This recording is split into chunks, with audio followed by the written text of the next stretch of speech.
नमस्कार। आज बात करते हैं एक ऐसी चीज की जो हमारे चारों ओर है, हर पल, हर सांस के साथ। जी हाँ, हमारा पर्यावरण। तो चलिए मिलकर समझते हैं कि ये असल में है क्या और ये काम कैसे करता है। जरा एक पल के लिए रुक कर सोचें, हमारे आसपास क्या है।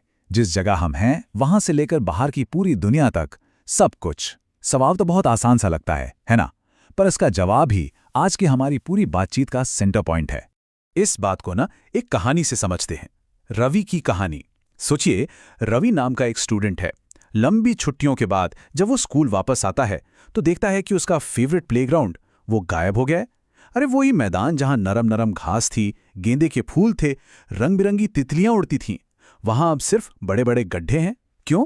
क्योंकि वहां एक नई बिल्डिंग बनने वाली है। जाहिर है उसका तो दिल ही टूट गया। तो रवि भी यही सोचने लगता है, ये सब क्यों बदल गया। उसके टीचर उसे समझाते हैं कि ये जो कुछ भी बदला है ना, ये सब हमारे पर्यावरण का ही हिस्सा है। और पता है एक मजे की बात, ये जो अंग्रेजी का शब्द है एनवायरनमेंट, ये एक फ्रेंच शब्द एनवायरनर से आया है, जिसका मतलब होता है पड़ोस। मतलब एक तरह से देखा जाए तो हमारा पर्यावरण हमारा आस पड़ोस ही तो है।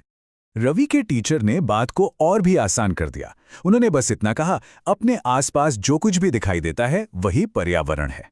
इसका मतलब स्कूल की बिल्डिंग, क्लास की टेबल कुर्सियां, वो खुला मैदान, यहां तक कि हमारे दोस्त, कूड़ेदान, सब कुछ, लिटरली सब कुछ हमारे पर्यावरण का ही हिस्सा है। तो ठीक है, अगर सब कुछ ही पर्यावरण है तो इसे बेहतर तरीके से समझने के लिए चलो इसे कुछ हिस्सों में बांट कर देखते हैं। मोटे तौर पर कहें तो पर्यावरण के दो मेन हिस्से हैं। एक वो जो कुदरत ने बनाया, और दूसरा जिसे हम इंसानों ने बनाया है। देखिए, एक तरफ है हमारा प्राकृतिक पर्यावरण, मतलब जमीन, पानी, हवा, पेड़ पौधे, जानवर, वो सब कुछ जो हमें नेचर से मिला है। और दूसरी तरफ है मानव निर्मित पर्यावरण। इसमें वो सारी चीजें आती हैं जो इंसानों ने बनाई हैं, जैसे बिल्डिंग्स, पार्क, पुल, सड़कें। सिंपल है ना? अच्छा, अब ये जो प्राकृतिक पर्यावरण है ना, इसके भी दो हिस्से हैं। पहला है जैविक या बायोटिक, जिसमें सारी जिंदा चीजें आती हैं, पेड़ पौधे, जानवर और हाँ, हम इंसान भी। और दूसरा है अजैविक यानी एबायोटिक, यानी बेजान चीजें जैसे जमीन, पानी, हवा। और यही दोनों, जिंदा और बेजान, मिलकर नेचर में एक बैलेंस बनाते हैं। तो चलिए अब जरा और गहराई में उतरते हैं और पृथ्वी के उन चार खास हिस्सों को जानते हैं जो यहाँ जिंदगी को मुमकिन बनाते हैं। इन्हें हम कहते हैं पृथ्वी के चार मंडल। सबसे पहले आता है स्थल मंडल, लिथोस्फीयर। आसान भाषा में कहें तो जमीन। ये हमारी पृथ्वी की वो ठोस ऊपरी परत है जो चट्टानों और खनिजों से बनी है। हमारे जंगल, हमारे खेत, हमारे घर, सब इसी पर तो टिके हैं। और जानते हैं, सारे जरूरी मिनरल्स भी तो हमें यहीं से मिलते हैं। इसके बाद आता है जल मंडल यानी हाइड्रोस्फीयर, पानी की दुनिया। नदियां, झीलें, समुंदर, महासागर, सब कुछ इसमें शामिल है। और जरा सोचिए, पानी के बिना क्या कोई भी जीव जिंदा रह सकता है? सवाल ही नहीं उठता। तीसरा मंडल है वायुमंडल, दी एटमॉस्फेयर। ये हवा का एक ऐसा कंबल है जिसने हमारी पृथ्वी को चारों तरफ से लपेट रखा है। ये हमें सिर्फ सांस लेने के लिए हवा नहीं देता, बल्कि सूरज की खतरनाक किरणों से बचाने वाले एक शील्ड, एक कवच की तरह भी काम करता है। और आखिर में जहां ये तीनों मंडल मिलते हैं, यानी जमीन, पानी और हवा, वहां बनता है जैव मंडल, द बायोस्फीयर। ये पृथ्वी का वो जादुई जोन है जहां पेड़ पौधे और जानवर एक साथ रहते हैं। सच पूछिए तो यही वो जोन है जो हमारे इस प्लैनेट को रहने लायक बनाता है। तो ठीक है, हमने पर्यावरण के अलग अलग हिस्सों को तो समझ लिया, पर ये सब मिलकर काम कैसे करते हैं? इसका जवाब एक शब्द में है, पारितंत्र या इकोसिस्टम। ये कॉन्सेप्ट हमें बताता है कि कैसे इस दुनिया में हर एक चीज एक दूसरे से जुड़ी हुई है, एक बड़े से जाल की तरह।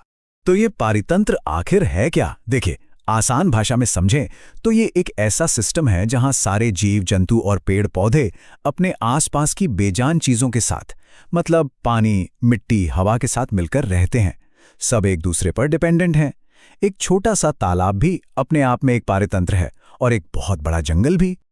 अब आते हैं हम इंसानों पर। पर्यावरण के साथ हमारा रिश्ता आखिर कैसे बदला है? एक जमाना था जब हम कुदरत के हिसाब से ढलते थे, लेकिन आज हम उसे अपने हिसाब से बदल रहे हैं। सोच कर देखिए, हजारों साल पहले इंसान कैसे रहता था? प्रकृति के साथ पूरा तालमेल बिठाकर। फिर हमने खेती करना सीखा, एक जगह पर बस गए। इसके बाद आई इंडस्ट्रियल रेवोल्यूशन, जिसने बड़ी बड़ी मशीनें और तेज रफ्तार दी। और आज हम इंफॉर्मेशन रेवोल्यूशन के दौर में है, जहां पूरी दुनिया बस एक बटन दबाते ही कनेक्ट हो जाती है। पर्यावरण को बदलने की ये जो हमारी ताकत है ना, इसी ने रवि का खेल का मैदान उससे छीन लिया। और ठीक यही बदलाव हम आज भी अपनी दुनिया में लगातार ला रहे हैं। कुछ अच्छे हैं तो कुछ बहुत बुरे भी। और आखिर में बात बस एक ही है, हमें एक बैलेंस, एक संतुलन बनाना ही होगा। इस प्लैनेट को अगर बचाना है तो कुदरत और इंसानी तरक्की के बीच एक सही तालमेल बिठाना ये बहुत बहुत ज़रूरी है। यही हमारे बेहतर कल का एकमात्र रास्ता है। तो ये सारी बातें हमें एक बहुत बड़े सवाल पर लाकर खड़ा कर देती हैं। आज हम अपने पर्यावरण को कैसे बदल रहे हैं? और उससे भी ज़रूरी सवाल ये है कि हम सब मिलकर एक बेहतर संतुलन बनाने के लिए क्या कर सकते हैं।